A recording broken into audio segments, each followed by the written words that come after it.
The Adventures of Tom Sawyer by Mark Twain. Chapter 1. Tom and His Friends. Tom! Tom! Where are you? No answer. Where is that boy? When I find him, I'm going to... Aunt Polly looked under the bed. Then she opened the door and looked out into the garden. Tom! She heard something behind her. A small boy ran past, but Aunt Polly put out her hand and stopped him. Ah, there you are. And what's that in your pocket? Nothing, Aunt Polly. Nothing? It's an apple. I can see it. Now listen, Tom. Those apples are not for you. And Oh, Aunt Polly! Quick! Look behind you! So Aunt Polly looked, and Tom was out of the house in a second. She laughed quietly. Oh, I never learn. I love that Tom, my dead sister's child. But he isn't an easy boy for an old lady. Well, it's Saturday tomorrow, and there's no school. But it isn't going to be a holiday for Tom. Oh, no. He's going to work tomorrow. Saturday was a beautiful day. It was summer, and the sun was hot, and there were flowers in all the gardens. It was a day for everybody to be happy. Tom came out of his house with a brush and a big pot of white paint in his hand. He looked at the fence. It was 3 meters high and 30 meters long. He put his brush in the paint and painted some of the fence. He did it again. Then he stopped and looked at the fence, put down his brush, and sat down. There were hours of work in front of him, and he was the unhappiest boy in the village. After 10 minutes, Tom had an idea. A wonderful idea. He took up the brush again and began work. He saw his friend, Joe Harper, in the street. But he didn't look at him. Joe had an apple in his hand. He came up to Tom and looked at the fence. "I am sorry, Tom." Tom said nothing. The paintbrush moved up and down. Working for your aunt, said Joe. I'm going down to the river. I'm sorry you can't come with me. Tom put down his brush. You call this work? He said. Painting a fence, said Joe. Of course it's work. Perhaps it is, and perhaps it isn't. But I like it, said Tom. I can go to the river any day. I can't paint a fence very often. Joe watched Tom for about 5 minutes. Tom painted very slowly and carefully. He often stopped, moved back from the fence, and looked at his work with a smile. Joe began to get very interested and said, Tom, can I paint a little? Tom thought for a second. I'm sorry, Joe. You see, my aunt wants me to do it because I'm good at painting. My brother Sid wanted to paint too, but she said no. Oh, please, Tom, just a little. I'm good at painting too.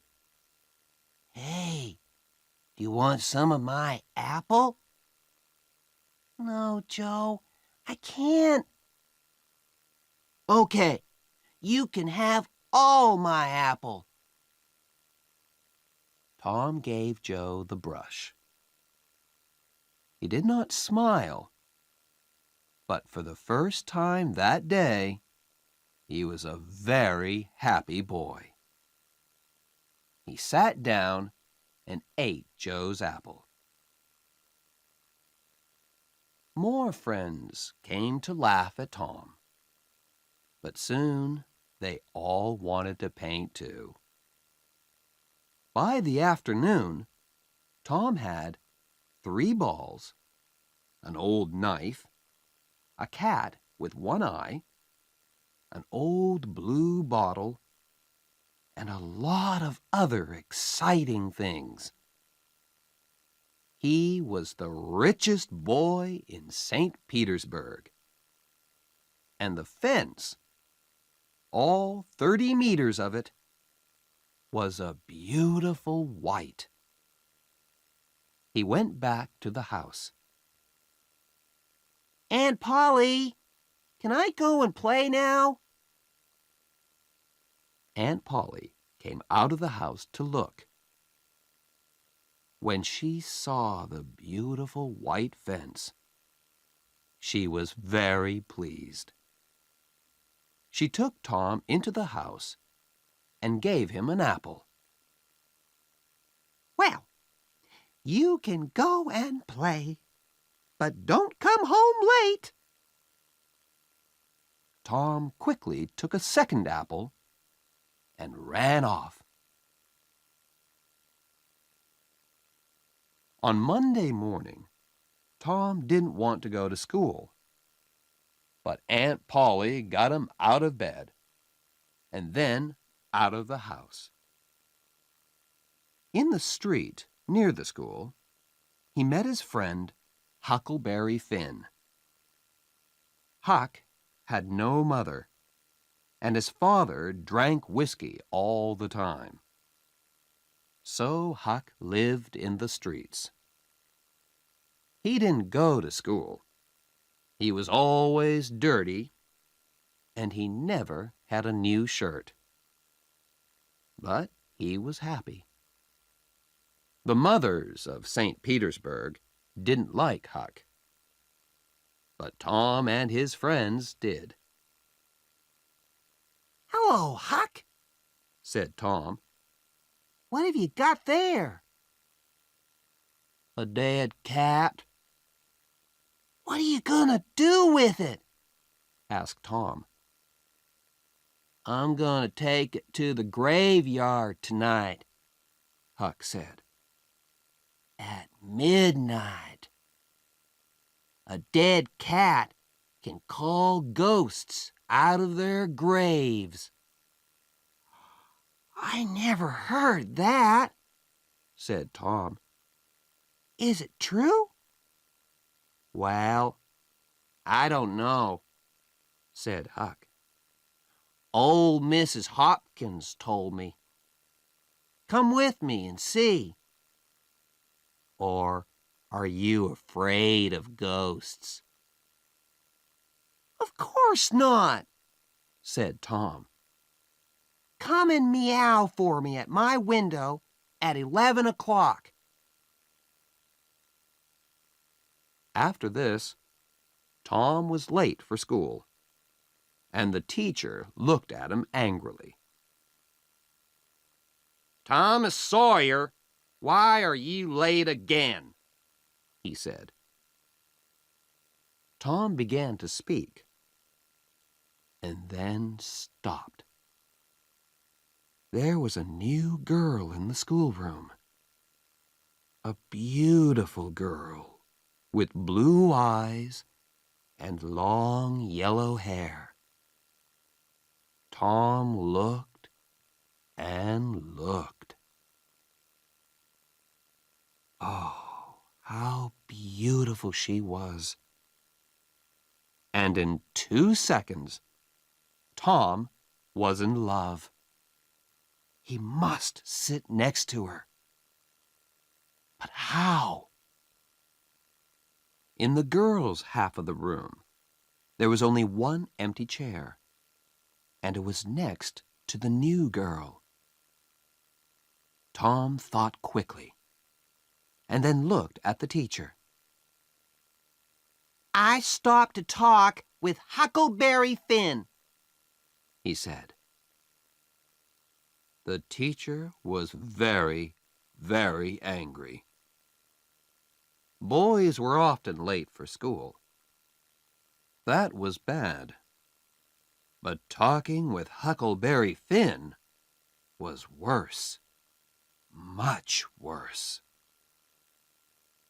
The teacher took his stick, and 2 minutes later, Tom's trousers were very hot, and the teacher's arm was very tired. "Now, Tom Sawyer, you go and sit with the girls." Some of the children laughed. Tom walked to the chair next to the new girl, sat down, and opened his book. The other children began to work again. After 10 minutes, the girl looked up. There was an apple on the table in front of her. She put it back on Tom's half of the table. A minute later, the apple was in front of her again. Now it stayed. Next, Tom drew a picture of a house and put it in front of her. That's nice, the girl said. Now draw a man. Tom drew a man next to the house. The man was taller than the house, and he had very big hands and very long legs. But the girl liked him. Can you draw me now? She asked. Tom drew a girl next to the man. You draw beautifully. I can't draw pictures. I can teach you, said Tom, after school. Oh, please? What's your name? Tom asked. Becky. Becky Thatcher. Just then, Tom felt a hand on his head. It was the teacher. He took Tom by the ear and moved him back to his chair in the boys' half of the room.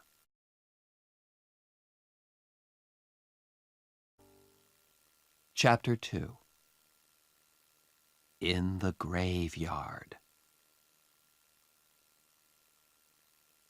That night, Tom went to bed at 9:30. He waited for Huck's meow, and at 11 o'clock it came. He climbed quietly out of the bedroom window, and then he and Huck walked out of the village with the dead cat. The graveyard was on a hill, about a mile from St. Petersburg. When the boys got there, they put the dead cat on a grave and sat down behind some trees. They watched and waited. It was very dark and very quiet. "Do you see that new grave there?" whispered Huck. "That's Hoss Williams' grave. He died last week." "Perhaps he can hear us," Tom whispered back. "Do you think he can, Huck?" "I don't know, but Shh!" "Oh, Tom, what is it?" "Shh!" whispered Tom. "I can see something. Look!" Huck moved nearer to Tom. "Ghosts," he said. "3 of them. They're coming here, Tom. Oh, let's go home." "They can't see us," Tom whispered. "Not here." "Ghosts can see through trees," said Huck unhappily. "They can see through everything." The ghosts moved quietly through the graveyard and came nearer to the trees. Huck and Tom watched, very afraid. Then, after a minute, Huck said, "Tom, they're not ghosts. That's Muff Potter." "So it is. And that's Injun Joe. And the other man is Dr. Robinson. What are they doing here?" "They're grave robbers, Tom. They're going to rob a grave. My father told me about it. The doctor wants a dead body, you see.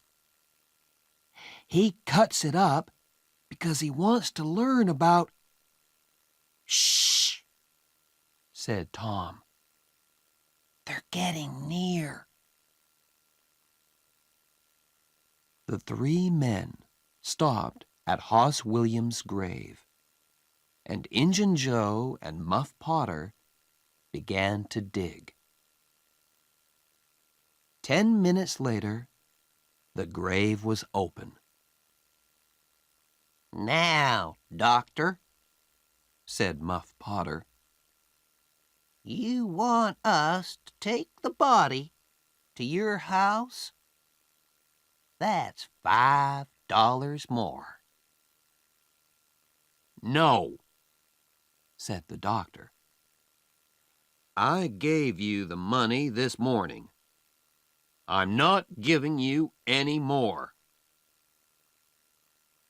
"Now you listen to me, Doctor," said Injun Joe. "I want that money. Do you remember a day 5 years ago? I came to your house and asked for something to eat, and you gave me nothing. Nothing. So give me that money." He took the doctor's arm. But suddenly, the doctor hit him, and Injun Joe fell to the ground. Don't hit my friend! Cried Muff Potter. He jumped on the doctor, and the two men began to fight. It all happened very quickly, and the two boys watched with open mouths. Injun Joe got up. He had Muff Potter's knife in his hand now, and he moved behind the doctor. Then the doctor hit Muff Potter on the head. Muff fell to the ground. And at the same moment, the knife in Injun Joe's hand went into the doctor's back. The doctor fell to the ground on top of Muff Potter, and he did not move again. The two boys could watch no more. Very quietly, they moved away from the trees and then ran out of the graveyard and back to the village. Injun Joe stood by Hoss Williams' grave and looked down at the two men. Then he put the knife into Muff Potter's hand and sat down. 3, 4, 5 minutes went by. Potter moved a little and opened his eyes. What happened, Joe? He asked. This is bad, Muff, said Joe. Why did you kill him? Muff looked at the doctor's dead body, then at the knife in his hand. Me? Did I kill him? His face went white, and the knife fell from his hand. It's the whiskey, Joe. I never fight with knives, usually. Oh, why did I drink all that whiskey tonight?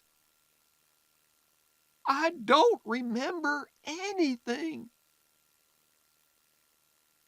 It's okay, Muff, said Joe. I'm not going to tell anyone. You get away quickly. Go on. Go now.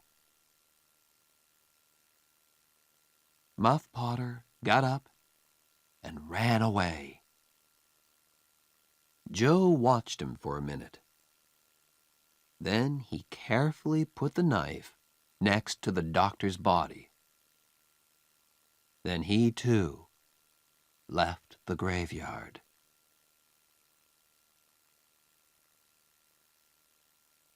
The next day, the sheriff's men found the doctor's body in the graveyard, and Muff Potter's knife. That night, Muff came to the graveyard to get his knife. But the sheriff's men were there, and they took Muff to St. Petersburg's little jail. And there Muff sat for 4 weeks and waited for his trial. Tom and Huck could not forget that night in the graveyard.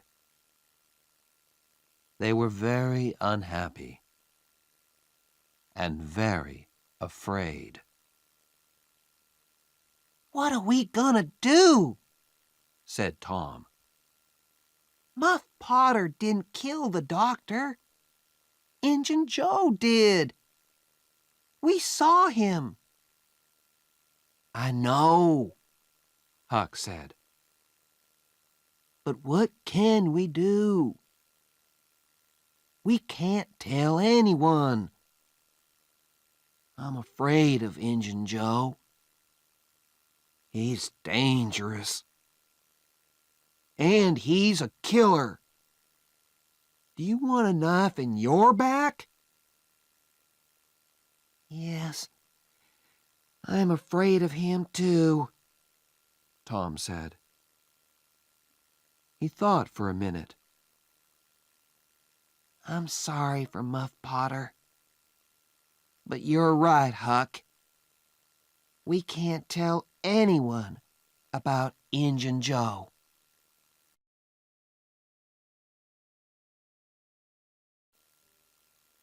Chapter 3. On Jackson's Island. The summer holidays came, and there was no school. Tom didn't want to think about Muff Potter and Injun Joe, but it wasn't easy. At night, when he was in bed, he saw Injun Joe's face in the dark, and he couldn't sleep. But he couldn't talk to anyone about it. One hot summer's day, he and Joe Harper were down by the Mississippi River. They sat and watched the boats, and fished, and talked. Let's get away from here, said Tom suddenly. Let's go and do something exciting somewhere. Okay, said Joe. But what? And where? I know, Tom said. Let's run away. Let's go and live on Jackson's Island. We can sleep out under the trees. Jackson's Island was in the Mississippi, 3 miles south of St. Petersburg. Nobody lived there. Let's ask Huck Finn, too, said Tom. But don't tell your mother or father or anyone. Go home and get some things to eat, and meet me here at midnight. So that night, 3 boys in a small boat went down the river to Jackson's Island. They had some bread and some meat, and Huck had his pipe, too. When they got there, they carried everything onto the island and made a fire under a big old tree. Then they cooked some of the meat over the fire. And oh, that meat was good. The best dinner in the world. Soon, they stopped talking. Their eyes closed, and they slept. The next morning, Tom woke up with the sun on his head and a smile on his face. Then Huck and Joe woke up, and the 3 boys ran down to the river to swim. After that, they fished, and soon they had about 6 big fish for their breakfast. They cooked the fish on their fire and ate them all. They were very hungry. That, said Joe happily, was a wonderful breakfast. After breakfast, they walked through the island. swam some more, talked, fished, and swam again. They came back to their fire in the afternoon. Suddenly, Tom looked up and said, "Listen, can you hear boats?" They listened, and then ran across the island to look down the river. There were 20 or more boats on the water. Every boat in St. Petersburg was out. "What are they doing?" asked Joe. "They're looking for a dead body, I think," said Huck. "They did that last summer, when Bill Turner fell in the river and drowned." "Who's dead, do you think?" asked Joe. The boys watched the boats. Suddenly, Tom cried, "I know who's dead! It's us! They're looking for us!" This was wonderful. Tom looked at his friends. "We're famous," he said. "Everybody in St. Petersburg is talking about us. And they all feel sorry for us." Night came, and the boys went to sleep. But Tom did not sleep. And when morning came, he wasn't there. "Huck, where's Tom?" cried Joe. "I don't know," Huck began. "but look, there he is. He's swimming across to the island now. Hey, Tom!" At breakfast, Tom told his story. "I went home last night," he said, "and listened at the window. Joe, your mother was there too, and she and Aunt Polly cried and cried. I heard some very interesting things. On Sunday, there's going to be a big funeral at the church. For us. And listen, I've got a wonderful idea." Huck and Joe listened and laughed. And yes, it was a wonderful idea.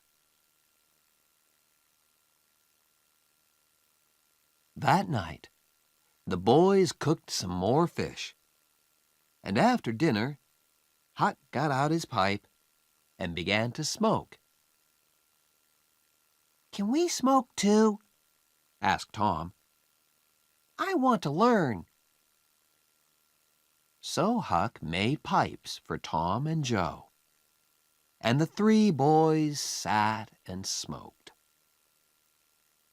"Hey, I like smoking," said Tom. "It's easy."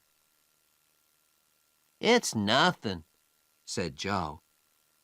"I'm going to smoke every day." But after 10 minutes, Tom and Joe got quieter and quieter, and their faces went an interesting color. "I'm going for a little walk now," said Tom. He stood up carefully and walked away into the trees. "Me too," said Joe, quickly. The two boys came back an hour later, but they didn't smoke their pipes again. On Sunday morning, there were no happy faces in St. Petersburg. Aunt Polly and Joe's mother and father were in the church, and all the boys' friends. The minister said some very nice things about the three boys. And the boys' families cried and cried. Everybody cried. And little Becky Thatcher did not stop crying for 1 second. There was a small noise at the back of the church. But at first, nobody heard it. Then the minister looked up and suddenly stopped speaking. Everybody turned to look. Their mouths opened and stayed open. And into the church came the three dead boys. Tom first, Joe next, and then Huck. For a second, nobody moved or spoke. And then the noise began. Aunt Polly and Joe's mother ran to the boys and took them in their arms. Aunt Polly cried and laughed and cried again. "Oh, Tom," she said, "you're a bad boy, but I love you." Suddenly, the minister called out, "Oh, happy days! Sing, good people of St. Petersburg! Sing and be happy!" and everybody sang and smiled and laughed for a long time. It was St. Petersburg's happiest funeral. The weeks went by, and the judge came to St. Petersburg. On the day before Muff Potter's trial, Huck and Tom met in the street near Tom's house. Huck was unhappy. Tom, you didn't tell anyone about... You know? No, I didn't. But Huck, what about Muff? People are saying he's the killer. And he's going to die. But we can't tell anyone about Injun Joe, said Huck. I don't want to die too. Do you? No, Tom didn't want to die. But he couldn't forget Muff Potter's face in the jail. Old, tired, and unhappy. And Injun Joe was a free man. It wasn't right. That night, Tom came home late and very excited. He could not sleep for 2 or 3 hours. The next morning, all the village was at Muff Potter's trial. Injun Joe was there, too. Muff waited, a tired old man with a dirty face. The judge began the trial. Questions, questions, questions. Answers, answers, answers. And the answers were all bad for Muff Potter. Yes, I found the knife in the graveyard, next to Dr. Robinson's body. Yes, that's Muff Potter's knife. He always carries it. Yes, I saw Muff Potter in the village that afternoon. He had the knife with him then. Muff Potter began to look more and more unhappy. Then the judge said, "Call Thomas Sawyer." St. Petersburg sat up. What did young Tom Sawyer know? Everybody looked at him and waited. Thomas Sawyer, where were you on the 17th of June at the hour of midnight? In the graveyard. Why? I went there to see ghosts. With a dead cat. St. Petersburg laughed, and the judge looked angry. And where were you in the graveyard, Thomas? Behind the trees near Hoss Williams' grave. Injun Joe's face suddenly went white. Now, my boy, Said the judge, tell us your story. and so Tom told his story. And St. Petersburg sat and listened to him with open mouths. And then Muff Potter fell. And Injun Joe jumped with the knife and Crash! Injun Joe jumped through the window and was out and away in a second. St. Petersburg loved Tom for a week. But Tom was not happy. Injun Joe was not in jail, and he was a dangerous man. Tom slept badly for weeks. The slow summer days went by. Injun Joe did not come back to St. Petersburg, and Tom began to forget.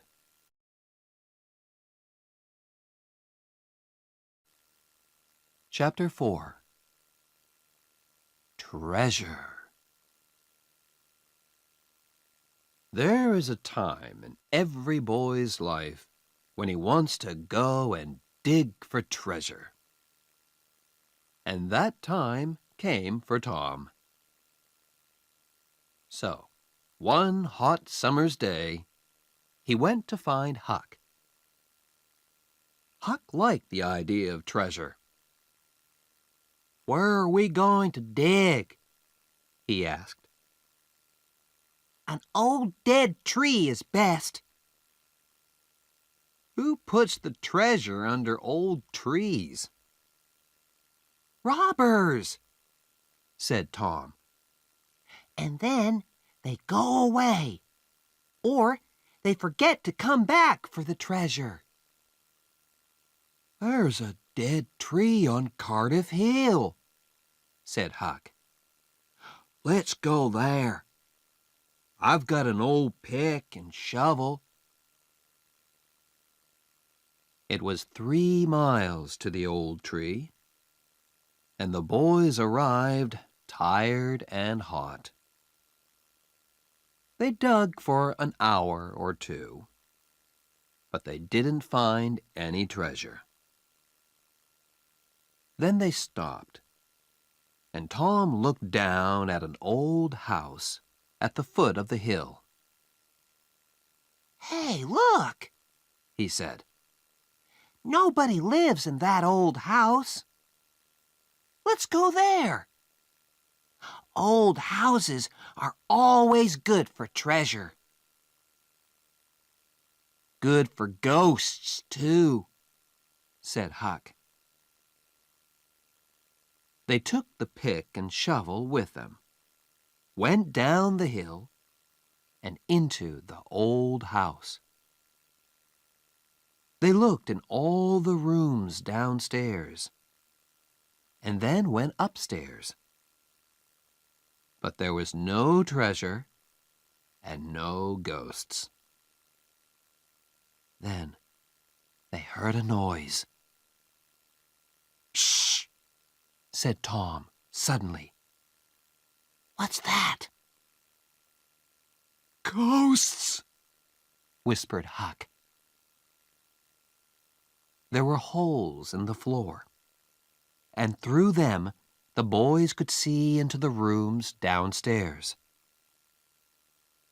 "No," Tom whispered. "It's two men. One is the old Spaniard. He came to live in the village last week. I don't know the other man. Shh! Let's listen to them." The two men sat down on the floor.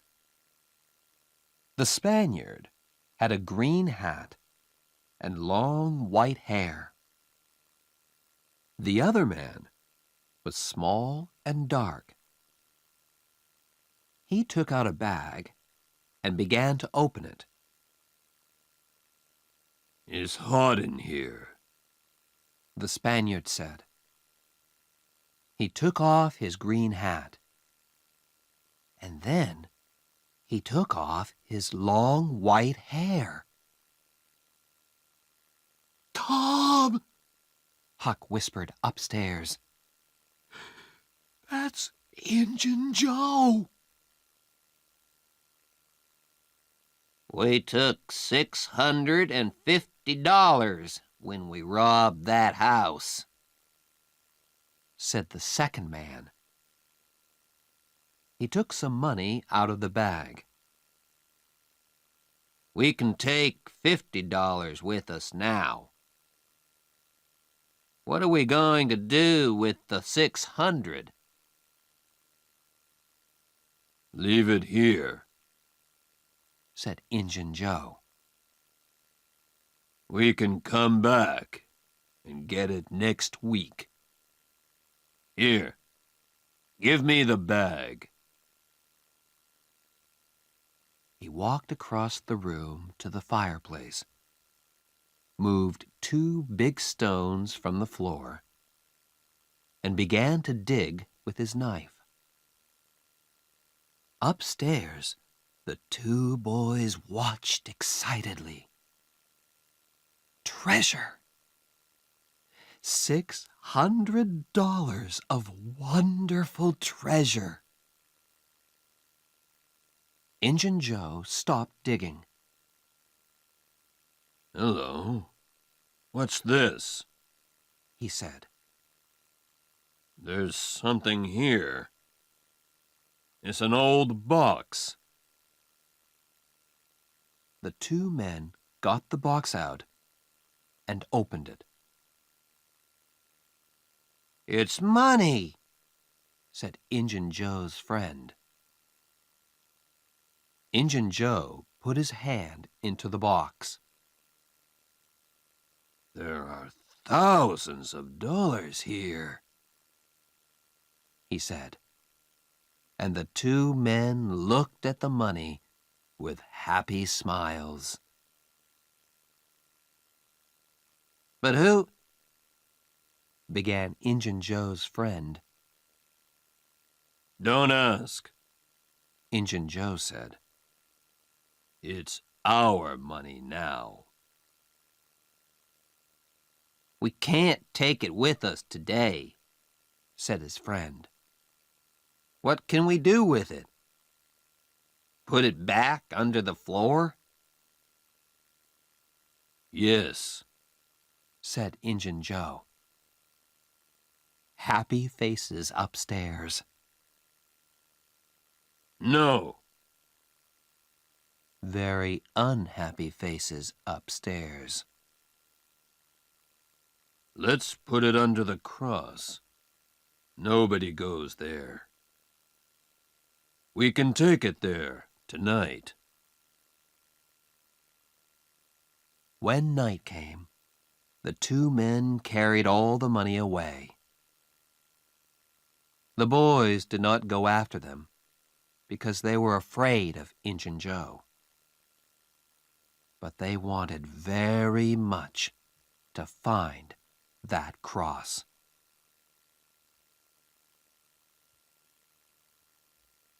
For a week, the two boys thought and thought about the treasure. It was under the cross. But where was the cross? In St. Petersburg, the boys watched the Spaniard carefully. But they didn't see a cross, and they didn't find the treasure.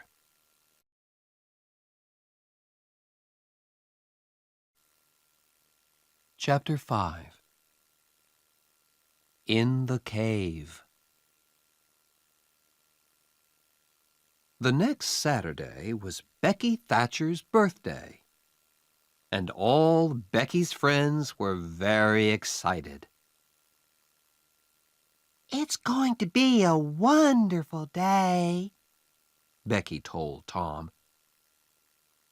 We're going to have a picnic by the river, and after that, we can visit McDougal's cave.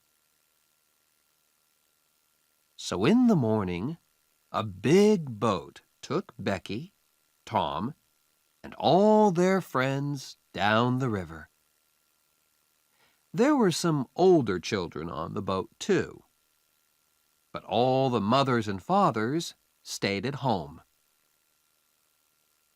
Picnics are better without them.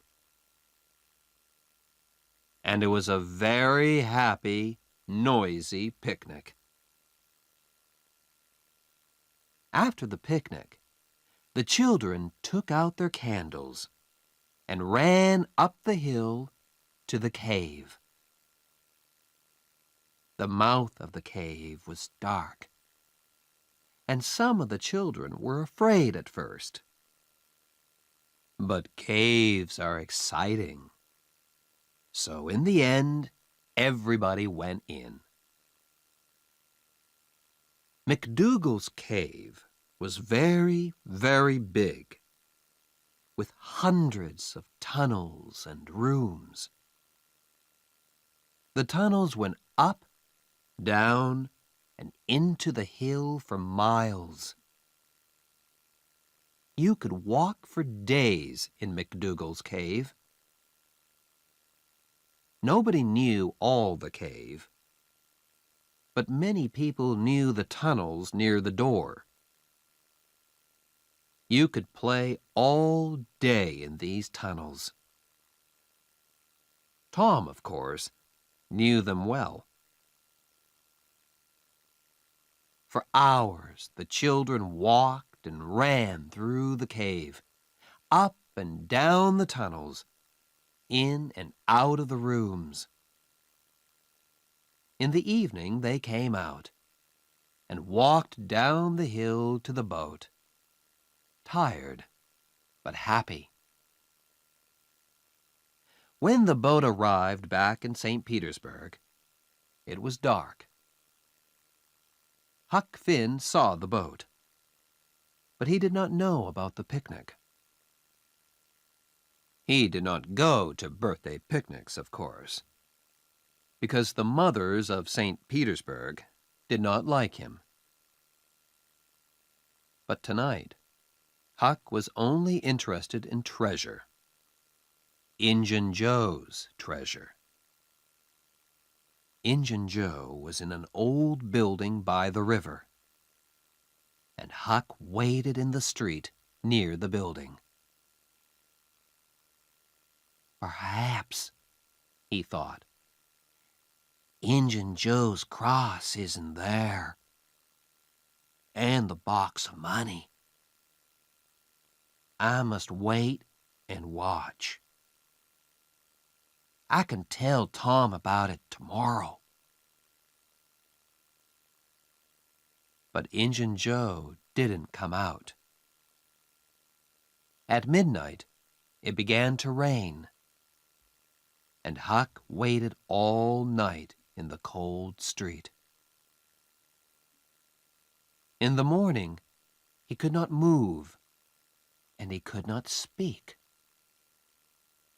He felt cold, then hot, then cold, then hot again. Mrs. Douglas, a woman from the church, found him in the street. She took him to her home and put him to bed. And there he stayed for 2 weeks. He was very ill, and so he did not hear about Tom and Becky. But on Sunday morning, all St. Petersburg knew about Tom and Becky, because they were not on the boat when he came back to the village. Where were they? Were they lost in the cave?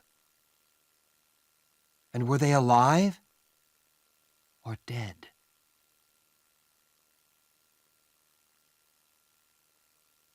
At first, Tom and Becky played with their friends in the cave. Then Tom wanted to go down a new tunnel, and Becky went with him. They walked and talked, and went into a second tunnel, then a third. Sometimes Tom put a mark with candle smoke on the tunnel wall. He wanted to find the mouth of the cave again. Then they came out of the tunnels into a big room. There were hundreds of bats in this room, and the candles woke them up. Tom took Becky's hand, and they ran into the nearest tunnel, with the bats behind them. But one bat hit Becky's candle, and it went out. The children ran and ran through the tunnels, and at last they got away from the bats. They stopped and sat down. Suddenly, it was very, very quiet. "Where are we now, Tom?" Becky whispered, afraid. "I don't know," said Tom. "I think it's time to go back. But we can't go through that big room because of the bats. Let's go down this tunnel." They went down one tunnel, then a second, a third, a fourth. Then they wanted to find the big room with the bats again, but they couldn't. Becky began to cry. "Tom, we can't get out. We're lost, Tom. We're lost." They walked and walked. When they were tired, they sat down. Then they got up and walked again. Time went by. Was it day or night? They didn't know. Then Tom wanted to find water. They had nothing to eat, and they must have something to drink. They found a very small river and sat down next to it. "Becky," said Tom, "we must stay here. near this river. This is our last candle, and He did not finish, but Becky understood. Tom? Yes, Becky? Are they going to come and look for us? Of course, when the boat gets to St. Petersburg. But how can they find us in these hundreds of tunnels? Oh, Tom, Tom, we're going to die in here. Becky began to cry again. Then the candle went out, and the two children were in the dark. They sat for hours and hours. They slept a little, then woke up, then slept again. Was it Sunday now? Or Monday? Suddenly, Tom sat up. Listen, somebody's calling. The two children listened.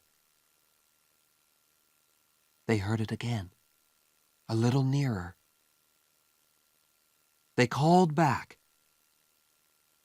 Then they began to walk down the tunnel in the dark, with their hands on the wall. They stopped and listened again. But now they couldn't hear anything. Slowly, they went back to their river.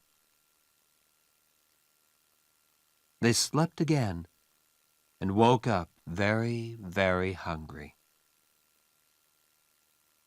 Perhaps it's Tuesday now, Tom thought. What can I do?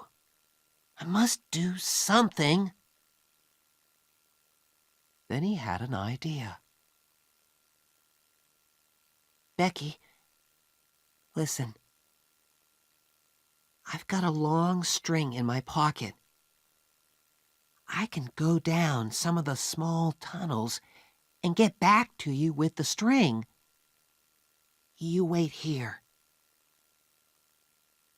Slowly and carefully, Tom went down the first tunnel on his hands and knees. Then the tunnel wall on his right finished, and there was nothing. Tom put out his hand to feel the floor. And just then, away to his right, he saw a hand. A hand with a candle. At once, Tom called out. Help! He cried. The hand moved, and Tom saw an arm and a face. It was Injun Joe. Tom was very afraid, but Injun Joe was afraid too, and he quickly ran away down the tunnel. Tom went back to Becky, but he did not tell her about Injun Joe. Tom waited for an hour, then went into a different tunnel with his string. Then a third tunnel. It was Tuesday evening, and St. Petersburg waited. Many of the villagers were in the cave, and they looked for the children day and night. But they heard nothing, saw nothing, and found nothing. Then, late that evening, there was a sudden noise in the streets. People began to run to the Thatcher's house. They're here! Becky and Tom are here! Most of the village came to listen to Tom's story. It was in the 6th tunnel, He told them. I went to the end of my string, and suddenly I could see daylight. There was a little hole in the cave wall. I put my head out, and there was the river, right under my nose. I went back and got Becky, and we climbed out through the hole. Then we stopped a boat on the river. We were 5 miles from the mouth of the cave.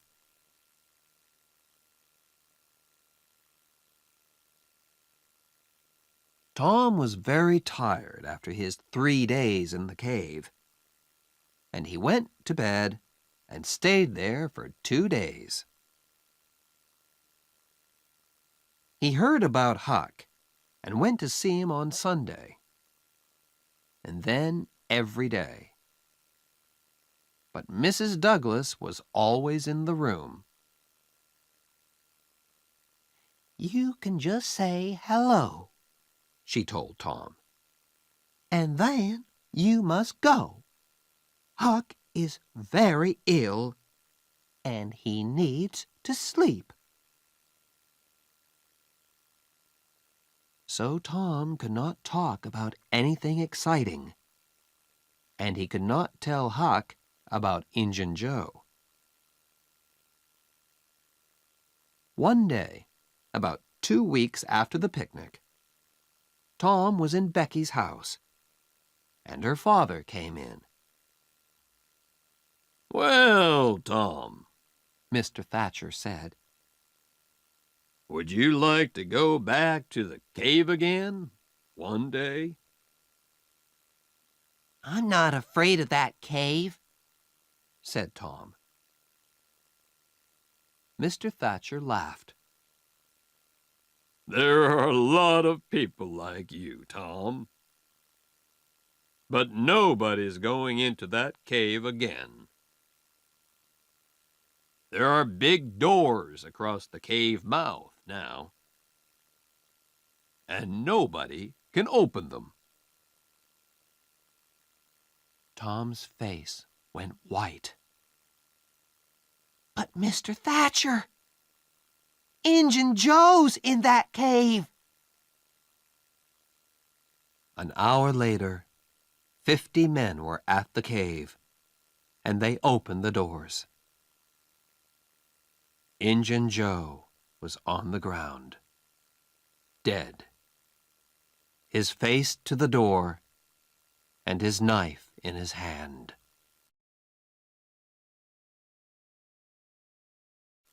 Chapter 6. Under the Cross. The day after Injun Joe's funeral, Huck was out of bed. He and Tom walked slowly out of the village. They had a good long talk, and Huck heard all about the picnic, the cave, and Injun Joe. We're never gonna find the money now, said Huck. Huck, Said Tom.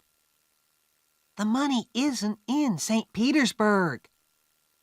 It's in the cave. I know it is. Why was Injun Joe in the cave? Because he took the box of money there, right?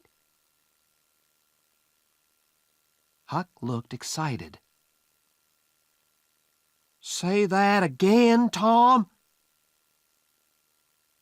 The money's in the cave. And we can get to it easily. Let's go there now. I've got some candles and a long string. We can take a boat and put it back later. 20 minutes later, the boys were in a boat on the Mississippi. They went 8 miles down the river, and then Tom stopped by some small trees. Here we are, he said. Tom's hole was just behind the trees. Tom took a candle and climbed in. Huck climbed in after him.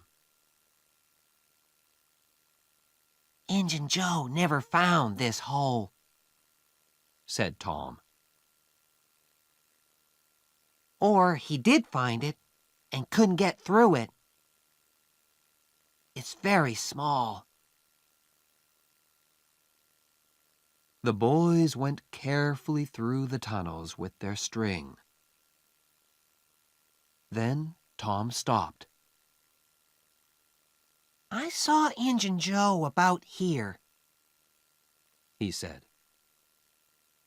And look, Huck, there's the cross. There was a big smoke cross on the tunnel wall. The boys looked up and down the tunnel, but there was no box of money. Injun Joe said under the cross, said Tom. Perhaps it's under the ground. Look, we can move these stones. The boys took their knives and began to dig by the tunnel wall. Very soon, they found a second, smaller tunnel under the wall. They climbed down into it and came into a small room. There was a bed, 2 whiskey bottles, some old shoes, and the box of money.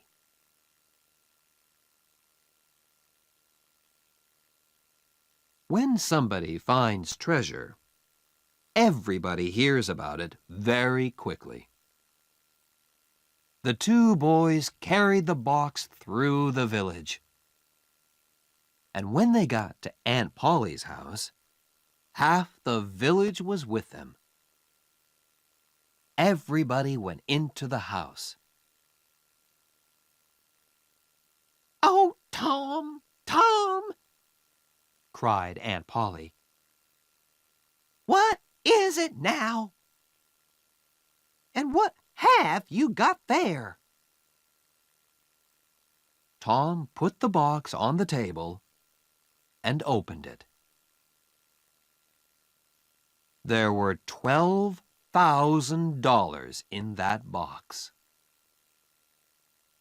And suddenly, Tom Sawyer and Huckleberry Finn were the richest people in St. Petersburg.